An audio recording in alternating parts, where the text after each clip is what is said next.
चींटी और कबूतर की कहानी। तपती दोपहरी में प्यास से बेहाल एक छोटी सी चींटी पानी की तलाश में भटक रही थी। बहुत देर भटकने के बाद उसे एक नदी दिखाई पड़ी और वो खुश होकर नदी की ओर बढ़ने लगी। नदी के किनारे पहुंचकर जब उसने शीतल जल देखा तो उसकी प्यास और बढ़ गई। वह सीधे नदी में नहीं जा सकती थी, इसलिए किनारे पड़े एक पत्थर पर चढ़कर पानी पीने का प्रयास करने लगी।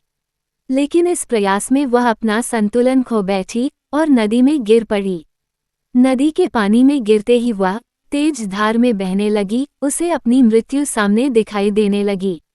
तभी कहीं से एक पत्ता उसके सामने आकर गिरा। किसी तरह वह उस पत्ते पर चढ़ गई। वह पत्ता नदी किनारे स्थित एक पेड़ पर बैठे कबूतर ने फेंका था, जिसने चींटी को पानी में गिरते हुए देख लिया था और उसके प्राण बचाना चाहता था।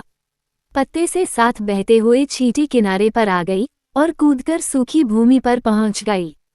कबूतर के निस्वार्थ भाव से की गई सहायता के कारण चींटी की जान बच पाई थी। वह मन ही मन उसका धन्यवाद करने लगी।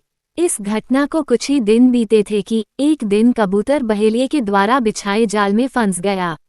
उसने वहां से निकलने के लिए बहुत पंख फड़फड़ाए, बहुत जोर लगाया, लेकिन जाल से निकलने में सफल न हो सका। बहेलिये ने जाल उठाया और अपने घर की ओर जाने लगा। कबूतर निसहाय सा जाल के भीतर कैद था।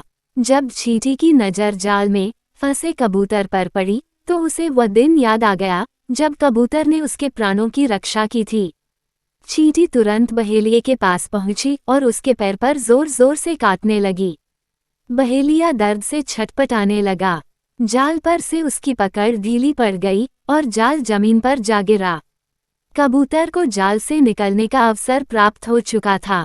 वह झटपट जाल से निकला और उड़ गया। इस तरह चींटी ने कबूतर के द्वारा किए गए उपकार का फल चुकाया। सीख कर भला हो भला। दूसरों पर किया गया उपकार कभी व्यर्थ नहीं जाता। उसका प्रतिफल कभी न कभी अवश्य प्राप्त होता है। इसलिए सदा निस्वार्थ भाव से दूसरों की सहायता करना चाहिए।